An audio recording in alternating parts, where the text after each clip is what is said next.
Hello friends, Tanisha business enterprises channel में मैं मनीष नेमावत आपका हार्दिक स्वागत करता हूं। इस चैनल के जरिए आपको फाइनेंस और इन्वेस्टमेंट से संबंधित सारी जानकारियां मिलती रहेगी। हमारे चैनल को सब्सक्राइब करें और सारे वीडियोस को लाइक और शेयर जरूर करें।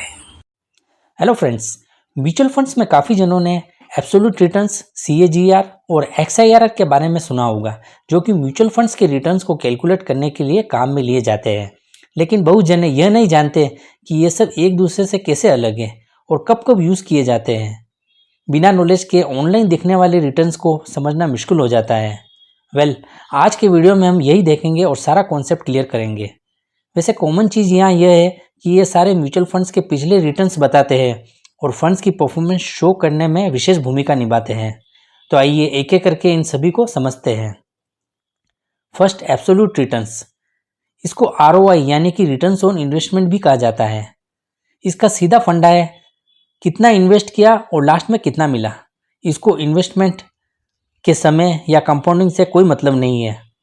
उदाहरण के लिए आपने 200 रुपीज़ 10 साल के लिए म्यूचुअल फंड में इन्वेस्ट किया और 10 साल बाद उन 200 रुपीज़ का आपको 500 रुपीज़ मिला, तो यहाँ एब्सोल्यूट रिटर्न्स इस प्रकार होगा। यहाँ इसका फॉर्मूला है final value upon total deposit into 100, मतलब 300 upon 200 into 100 is equal to 150%। तो यहाँ आपको 10 ईयर्स में 150% का रिटर्न मिला, जो एक बार तो आपको हिला देगा। लेकिन एब्सोल्यूट रिटर्न्स की कैलकुलेशन ऐसे ही होती है। आगे कभी आपको 300 या 400% रिटर्न्स के बारे में सुनने को मिले तो आपको समझ जाना है कि यह एब्सोल्यूट रिटर्न्स है। नेक्स्ट है CAGR। इसका पूरा नाम है कंपाउंड एनुअल ग्रोथ रेट। इससे पता चलता है कि इन्वेस्टमेंट ने कंपाउंडिंग के साथ किसी अवधि में औसतन कितना रिटर्न दिया। CAGR सिर्फ सिंगल यानी कि एक मुश्त इन्वेस्टमेंट के रिटर्न्स का कैलकुलेशन करता है। अगर हम किसी इन्वेस्टमेंट को 5 या 10 ईयर्स के लिए करते हैं और बीच में न कुछ एडिशनल पैसा जमा करते हैं और न ही कुछ पार्शली विड्रॉ करते हैं, तो ये आपको सही कैलकुलेशन निकाल के देगा, भले ही हर साल के रिटर्न्स में वेरिएशन हो। इसका कैलकुलेशन इस प्रकार से आपको दिया गया है। इसमें अपन इनिशियल वैल्यू कंसिडर करते हैं 1 lakh, final value 1,50,000 and time is 5 years. तो आपको कैलकुलेशन इस प्रकार से ये निकाल के देगा और जिसका आएगा 8.45% रिटर्न्स। तो हम समझ सकते हैं कि वन टाइम इन्वेस्टमेंट के रिटर्न्स को कैलकुलेट करने के लिए CAGR एक सही विकल्प है, लेकिन SIP के रिटर्न्स कैलकुलेट करने के लिए नहीं। तो आगे हम देखते हैं XIRR। इसका मतलब है extended internal rate of returns.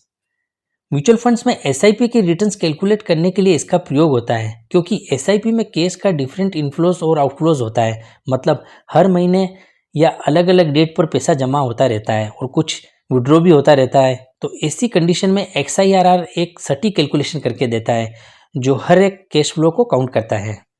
Life insurance में भी यूनिट लिंक प्लान्स में इसका यूज होता है। अब हम देखते हैं इसका कैलकुलेशन कैसे होगा।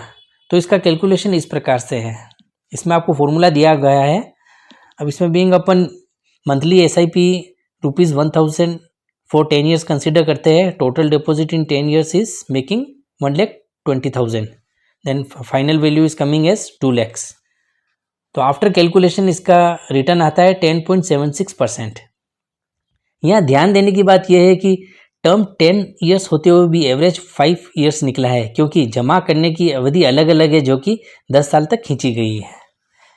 तो फाइनली इस तरह से स्टॉक्स या म्यूचुअल फंड्स के रिटर्न्स कैलकुलेट किए जाते हैं। म्यूचुअल फंड्स की जो फैक्ट शीट होती है उसमें भी CAGR और XIRR दोनों प्रकार की कैलकुलेशन दिखाई जाती है। वैसे नेट पर आपको बहुत सारे कैलकुलेटर्स मिल जाएंगे जो आपको हर तरह के कैलकुलेशंस करके देते हैं। Thank you.